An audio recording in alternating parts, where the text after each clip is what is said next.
Blue chip मैंने आपको बताया, ब्लू चिप के कौन कौन से शेयर्स हैं आपको थोड़ी देर में बताता हूं, लेकिन उससे पहले जो अब शुरू करने वाले हैं उन बिगिनर्स के लिए मैं आपको स्टॉक मार्केट के क्या बताने वाला हूं, कुछ नियम कहां चलाए पैसा, तो जरा समझो।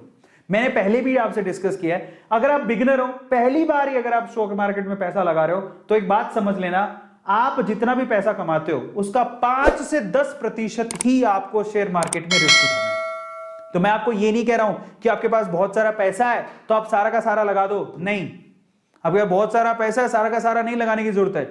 मतलब थोड़ा बहुत भी पैसा, जैसे 1000 रुपए भी है तो मैं बोलूंगा 100 रुपए मैं इन्वेस्ट करूंगा, 10%, बस इतनी सी रूल बना लो अपनी जिंदगी की।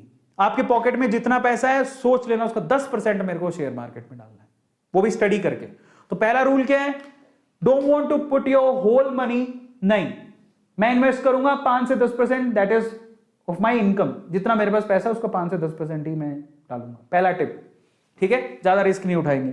दूसरा टिप क्या है, इन्वेस्ट करूंगा डिफरेंट कंपनीज में, ऐसा नहीं जो पैसा इकट्ठा हुआ तो मैंने एक ही कंपनी में सारा डाल दिया।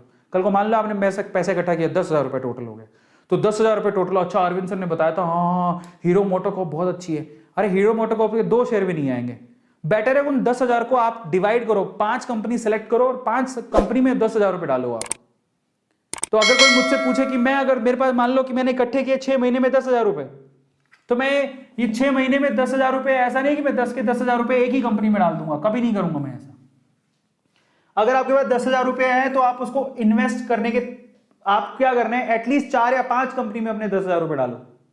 उसमें से भी मैं क्या करता, सबसे पहले कोई ब्लू चिप वाला देखता कि जो मोस्ट एस्टेब्लिश कंपनी है उसमें डालूं, जो काफी समय से है, समझ रहे हो।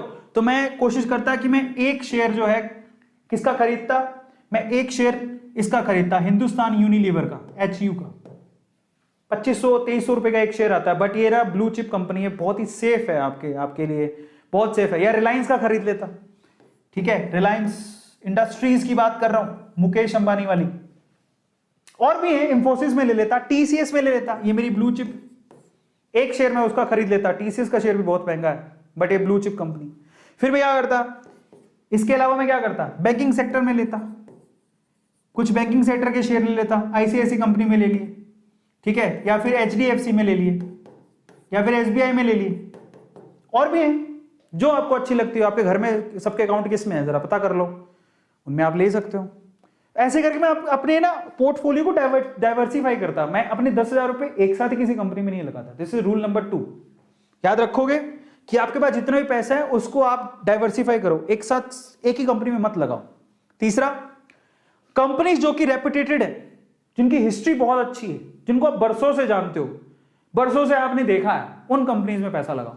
इंडियन ऑयल कौन नहीं जानता, भारत पेट्रोलियम, इंडियन ऑयल, ये SBI, Tata Motors, Reliance industries, ONGC, ITC, Hindustan Unilever, HP, ये सारी कंपनियां लिस्टेड हैं। ऐसी कंपनी में पैसा लगाओ बेसिकली जो सेफ है, समझ रहे हो, जो बहुत सालों से चलती आ रही है, जो कभी बंद नहीं हो सकती। ये तीसरा नियम। चौथा नियम, इन्वेस्टमेंट ब्लाइंडली कभी मत करो। मेरी बात सुन रहे हो लेकिन पूरी एनालिसिस खुद से भी करना कि अरविंद सर बोल रहे हैं जो सही है क्या, मैं एक बार देख तो लूं। ऐसा नहीं अरविंद सर ने बोल दिया करना है, नहीं, मेरी बात को भी तोल लो। मैं आपसे कहूंगा कि मेरी राय है, ये मेरी पर्सनल राय है, लेकिन मैं आपको सीक्रेट बता रहा हूं क्योंकि मैंने भी कमाया है, मैंने पैसा बढ़ता देखा है, तो मैं आपसे शेयर कर रहा हूं। और ये गलत नहीं है, बिल्कुल सही है। तो आज मैं आपसे सीक्रेट खोल रहा हूं, लेकिन मैं आपसे फिर भी कहूंगा मेरी बातों को आप तोल लेना, जाओ अच्छे से रिसर्च करो, हो सकता है कि कहीं मुझसे गलती हो गई हो। अगर आप रिसर्च कर लोगे तो मेरी गलती करेक्ट कर दोगे।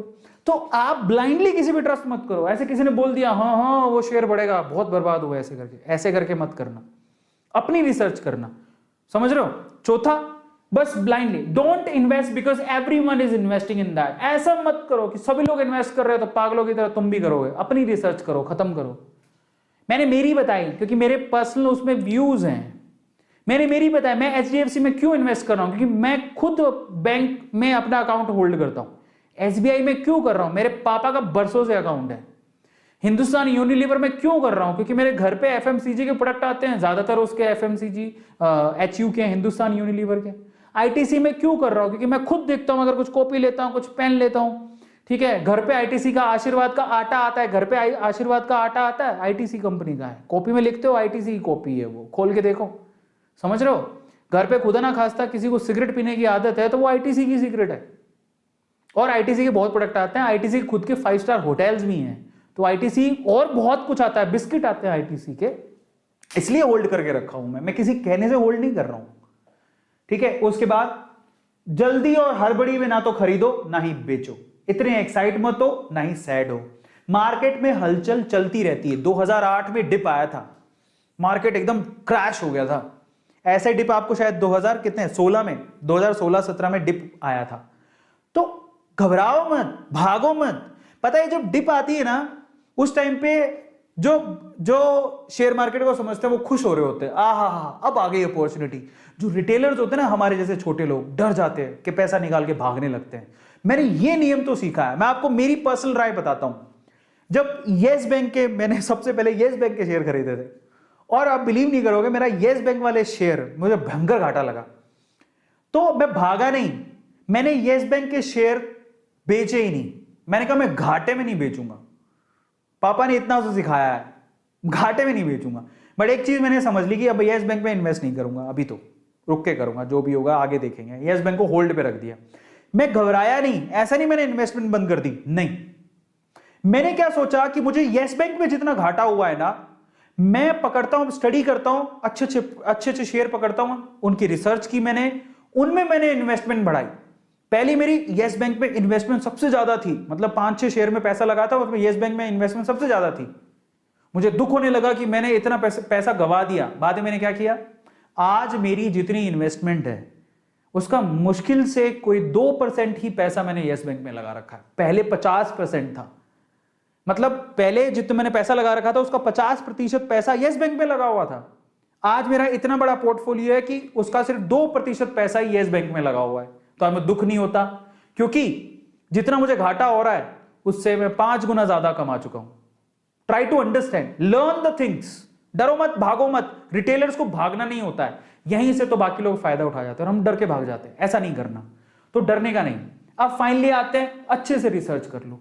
वॉरेन बफेट कहता है कि सारे प्रिंसिपल में मेन चीज ये है कि अच्छे से कंपनी की रिसर्च कर लो, फंडामेंटली स्ट्रॉन्ग है, सब कुछ अच्छा है, और सबसे इंपॉर्टेंट है जाओ पहले डीमेट अकाउंट खुलवाओ। बड़ी बड़ी बातें कर रहे हो, डीमेट अकाउंट है नहीं। बड़ी दुख की बात है यार, मैं यही नहीं समझ में आता डीमेट अकाउंट में लगता क्या है। एक अकाउंट पड़ा रहेगा, तुम्हें नहीं करना तो तुम रखो तो सही कम से कम अपने पास। कल को मान लो कि शेयर मार्केट में डिप आती है, कोई आपको कहता है यार वो शेयर बहुत अच्छा है, कल को तो तुम्हारे पास डीमेट अकाउंट ही नहीं है, तुम कहां से करोगे शेयर मार्केट में इन्वेस्टमेंट। खुद का डीमेट अकाउंट ही नहीं है।